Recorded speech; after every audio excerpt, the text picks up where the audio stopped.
সম্মানীয় দীপেন প্রামাণিক মহাশয়। এছাড়াও উপস্থিত হবেন জলপাইগুড়ির সাংসদ ডাক্তার জয়ন্ত রায় মহাশয়। এছাড়াও উপস্থিত হবেন আলিপুরদুয়ারের সাংসদ মাননীয় জন মাল্লা মহাশয়। এছাড়াও অনেক রাজ্য নেতৃত্ব ও জেলা নেতৃত্ব উপস্থিত থাকবেন। সবাইকে আমার গৌরব অভিনন্দন ও শ্রদ্ধা জানিয়ে আমি দু চার কথা বলছি। বন্ধুগণ, আজকে মঞ্চে কি বলবো, সত্যি মুখের মধ্যে কোনো ভাষা আসছে না। সত্যি খুব খারাপ লাগছে যে পশ্চিমবঙ্গে এমন একটি অপরাধ সরকার আছে যে সরকারের পুলিশে আর পুলিশের জায়গায় নেই, পুরো দলদাসের জায়গায় চলে গেছে। আজকে যেদিকে সেদিকে থেকে ফোন আসে, যেখানে সেখানে পুলিশ ভারতীয় জনতা পার্টির কার্যকর্তাদেরকে আটক করে রেখেছে এবং দলদাস পুলিশ যেখানে সেখানে ভারতীয় জনতা পার্টির কার্যকর্তাদের উপর লাঠি চার্জ করা শুরু করেছে। আমি সেই দলদাস পুলিশদেরকে বলতে চাই যে দেখেন, আমরা পুলিশের ইউনিফর্মটাকে খুবই সম্মান করি, কিন্তু আর একটু চিন্তা ভাবনা করে দেখেন যে আপনাদের কিন্তু যাদের দলদাস করে আসেন আর মাত্র তাদের ক্ষমতারা কিন্তু 4 থেকে 5 মাস, তারপর কিন্তু আপনারা আমাদের আওতায় আসেন। সেদিন কিন্তু আমরা এক এক করে ব্যবস্থা নিব। যেখানেই থাকুন না কেন আমরা লিস্ট করে রাখছি কোন কোন দলদাস পুলিশ তৃণমূলের চামচামি করছে, কোন কোন দলদাস পুলিশ এই গৌতম দেবের কথা মতো ও পা চেটে বেড়াচ্ছে। আমরা সমস্ত লিস্ট করে এক এক করে ব্যবস্থা নিব। আপনি যেখানেই থাকুন না কেন, রাজ্যের যে প্রান্তে থাকুন না কেন, আমরা কিন্তু সেখান থেকে আপনাকে খুঁজে নিয়ে আসবো। আমরা সবসময়ের জন্য পুলিশকে আমরা যে রাজ্যে ক্ষমতায় আছি সেখানে স্বাধীন অধিকার নিয়েছি। পুলিশকে কোনোদিনও ভারতীয় জনতা পার্টি চামচামির কাজে লাগায় না। পুলিশকে সবসময়ের জন্য আমরা তাদের যে গণতান্ত্রিক অধিকার আছে সবসময়ের জন্য আমরা সেই গণতান্ত্রিক অধিকারটা তাদেরকে পালন করে দিতে দেই। আমরা সবসময়ের জন্য পুলিশকে সাধারণ মানুষের পাশে দাঁড়ানোর জন্য অধিকারটা দেই। আমরা নিয়াঘাত করে ব্যবস্থা নিব দলদাস পুলিশের। আপনারা জানেন এখানে পশ্চিমবঙ্গে আর কি হয়েছে, তার থেকে অনেক বড় সন্ত্রাস একটা সময় উত্তরপ্রদেশে হয়েছিল।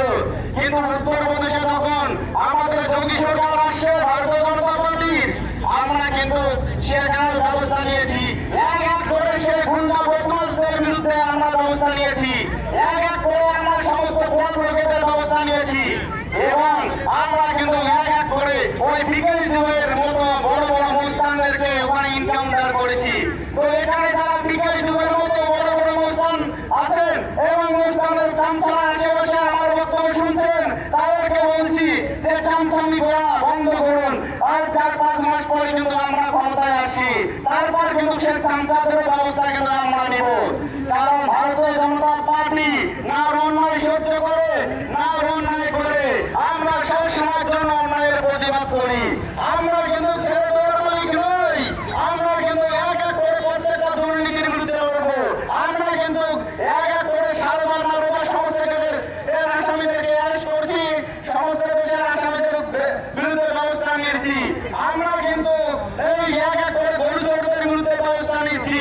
আমরা কিন্তু এক এক করে সমস্ত গুন্ডা বদমাশদেরকে এখান থেকে খুঁজে খুঁজে বের করছি। কিন্তু যখন আমরা রাজ্যের ক্ষমতায় আসবো তখন আপনি রাজ্যের যে জায়গাটাই যান না কেন, যে রোহিঙ্গা পাড়ায় লুকিয়ে থাকেন না কেন, আমরা কিন্তু ওখান থেকে আপনাদেরকে টেনে হিচড়ে আনে আমরা কিন্তু আইনত ব্যবস্থা নিয়ে আপনার সেই সময়টা কিন্তু জেলে ঢুকিয়ে দিব। আমরা কিন্তু সাধারণ মালিকা নয় বন্ধু।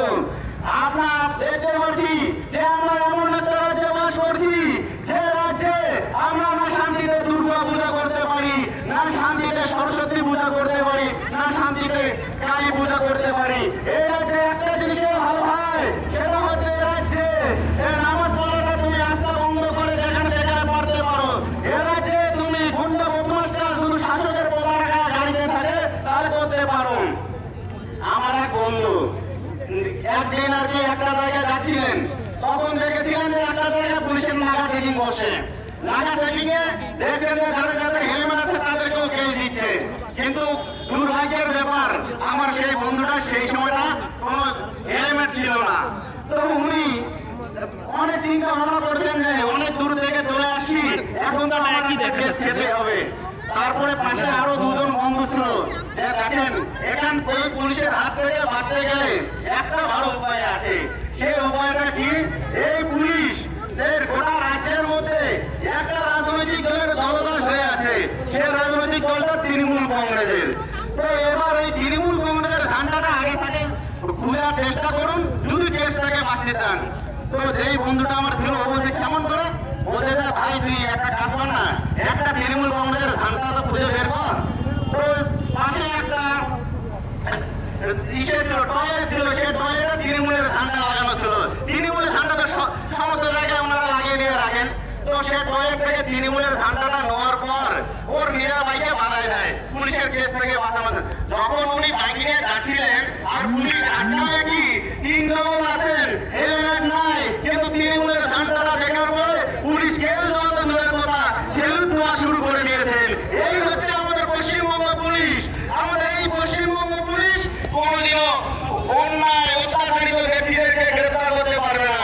এই পশ্চিমবঙ্গ পুলিশ কোনোদিনও কোনোটাই লোকেদের গ্রেফতার করতে পারবে না। এই পশ্চিমবঙ্গ পুলিশ একটা জিনিস ভালো করতে পারে, কোন জায়গায় যদি কোনো রাম ভক্ত জয় শ্রীরাম বলে তাহলে ওনাকে ভালো করে গ্রেফতার করতে পারেন। এই পশ্চিমবঙ্গ পুলিশ এইরকম দেয়। আমি গ্রামের সীমান্ত এলাকায় আমার বাড়ি, সীমান্ত এলাকায় আমার বাড়িতে কিন্তু ইলেকট্রিক সেই সময়টা পৌঁছায় নাই। আমি যখন ছোট ছিলাম, তো সেই সময়টা আমার যখনই ভয় লাগতো, তো রাত্রেবেলায় যখন আর কি ধার কিনে আলোর মধ্যে থাকতাম, তো আমার পাশে একটা আলোর মধ্যে থাকলেও দূরে কিন্তু অন্ধকার দেখা যেত রাতের মধ্যে। তখন কিন্তু খুব ভয় লাগতো অন্ধকারের মধ্যে কি হচ্ছে না হচ্ছে। তখন আমি মনে মনে জয় শ্রীরাম জয় করতাম, যেন কোনো ভূত আমার পাশে না আসে। কিন্তু এখন আমি বড় হয়েছি, এখন দেখতে পাচ্ছি শুধু জয় শ্রীরাম বলে ভূতেই ভয় পায় না, পেতানিও ভয় পাওয়া শুরু করে দিয়েছে জয় শ্রীরামে। তো আমি আমার বক্তব্য দীর্ঘায়িত করবো না, এই বলেই আমি সবাইকে একটা কথাই বলবো যে উত্তরবঙ্গের যে দুর্নীতির আতুর ঘর উত্তর কন্যা, এই উত্তর কন্যা